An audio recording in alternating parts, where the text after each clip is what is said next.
제가 드디어 주옥무라우카 문법책 개정본을 올해 내게 되었습니다.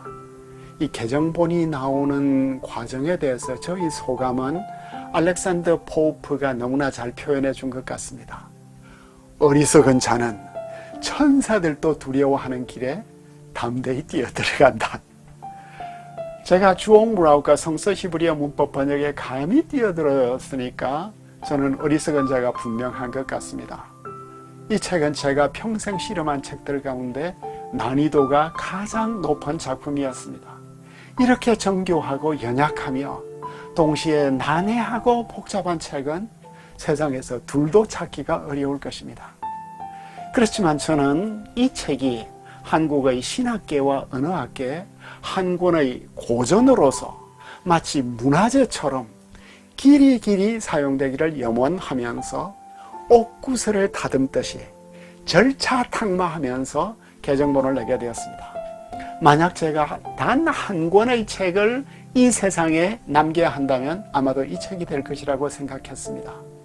이에 필적한 만한 책을 집필하려고 하면 세모 전반에 대해서 다 통달해야 되고 3,500년 동안 히브리 발달사 전체에 대한 통합적 지식을 가지면서 현대 구미어에 능통하여 히브리어에 대해서 쓰여진 전문글들을 전부 읽어야 하기 때문에 당분간 우리나라 학계에서는 그만한 걸출한 학자가 나오기가 쉽지 않을 것으로 보였습니다. 이 책의 출판과 재판 과정을 되돌아보면 2011년 처음 출판을 하려고 했을 때 그 어떤 출판사도 나서지 않았습니다. 그래서 결국 한국신학정보연구원의 기혼 출판사에서 출판했습니다. 그런데 막상 출판하고 나니까 너무나 참 송구스럽게도 오타들이 막 나왔고 무라우카 교수님도 계속 오타들을 수정해 보내주셨습니다.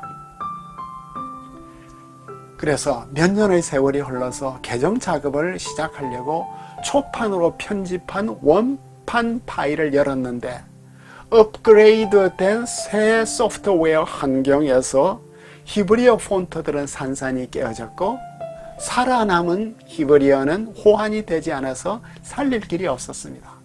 원판의 편집 스타일도 다 깨어졌습니다. 다소 과장을 좀 한다면 돌 위에 돌 하나 남지 않은 느낌이었습니다. 다시 저희 시지프스 신화가 시작된 느낌이었습니다.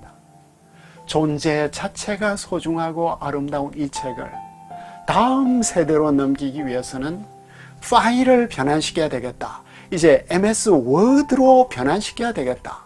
그리고 히브리어 폰트, 세머, 헬라어 등을 이제는 호환이 가능한 유니코드 체계로 바꾸어야 했다. 이런 느낌이 들었습니다. 그런데 저희 기술로서는 불가능이었습니다. 그래도 개정본은 나와야만 했습니다. 너무나 소중한 책이었기 때문입니다. 마치 성서학의 반도체 같은 것이기 때문입니다. 그런데 계속 제 속에 반문이 일어나는 거예요. 1년에 30권도 채 팔리지 않는 이 책에 나는 몇 년의 세월을 또 보내야 하는가? 그런데 내가 아니면 누가 이 책을 개정할 수 있는가? 그래서 제가 히브리어와 더 친해져야 되겠다는 생각을 하고 히브리 대학에 방문 교수로 가게 되었습니다. 2017년, 18년에.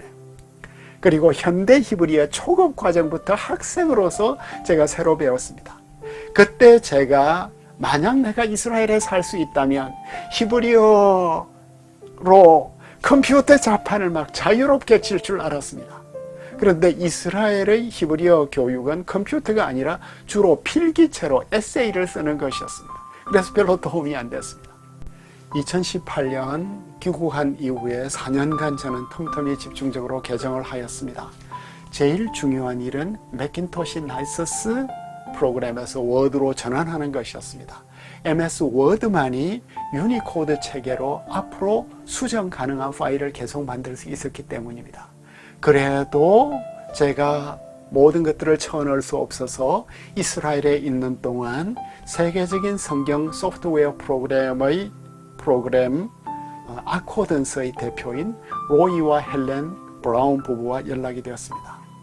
로이는 예루살렘에 있는 우리 집까지 찾아와서 워드로 변환해 주었습니다.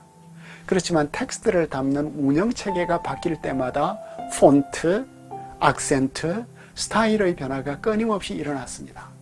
제 컴퓨터에서 완성된 파일을 다른 컴퓨터로 옮겨지면 또 새로운 문제들이 발생했습니다. 히브리어를 컴퓨터에 새로 담아내고 맞소라 기호와 악센트를 넣는 작업에는 섬세한 수작업이 필요했고, 그 긴 과정에서 저는 어느덧 맞소라 학파의 낙다님이 되는 느낌을 받았습니다. 원어의 1.1획도 여러 번 검토해야 했습니다. 그런 과정을 끊임없이 거쳐가는 동안 저는 또 새로운 문제에 봉착했습니다. 정말 내가 워드로 만든 이 파일로 책이 될 수 있는가? 이게 정말 책이 될까? 대답은 부정적이었습니다. 그러다가 열린문화의 서재봉 사장이 자원을 해주셨습니다. 그렇지만 서 사장과 디자인은 두 분 다 히브리어를 모르는 분이었습니다. 그래서 첫 편집본에서 제게 텍스트가 왔는데 히브리어 어순이 전부 다 뒤집어져 있었고, 워드에서 인디자인으로 변환하자 편집이 또 새로 시작되는 느낌이었습니다. 온갖 문제가 발생했습니다. 그렇게 고치기를 수십 번 했습니다. 1000쪽을 수십 번 이상 보는 과정이었습니다. 책이 너무나 방대하고 또 각주가 너무나 길다 보니까 페이지가 바뀌자 각주들이 사라져버리는 요소를 부렸습니다. 그래도 출간이 되었습니다. 아무리 노력을 해도 미세한 오류는 또 나올 것 같은 불안감이 있습니다. 그래도 이제는 고칠 수 있게 된 것을 감사드립니다. 이제 우리가 사는 세상에서 테크놀로지는 완성이 되었습니다. 대한민국이 인공위성을 달나라까지 보내는 시대가 되었습니다. 그렇다면 완성된 테크놀로지 세계에 우리는 어떤 정신 문명을 담을 수 있을까요? 성경은 인류 최고의 정신문화유산입니다. 우리의 성경 해석을 원천에서 솟아나는 생수로 만들어서 목마른 우리 자신이 먼저 해결하고 다른 영혼들을 적실 수 있기를 빕니다. 이 책을 통하여 감사합니다. 그동안 애독해 주신 여러분들에게 정말 감사드립니다.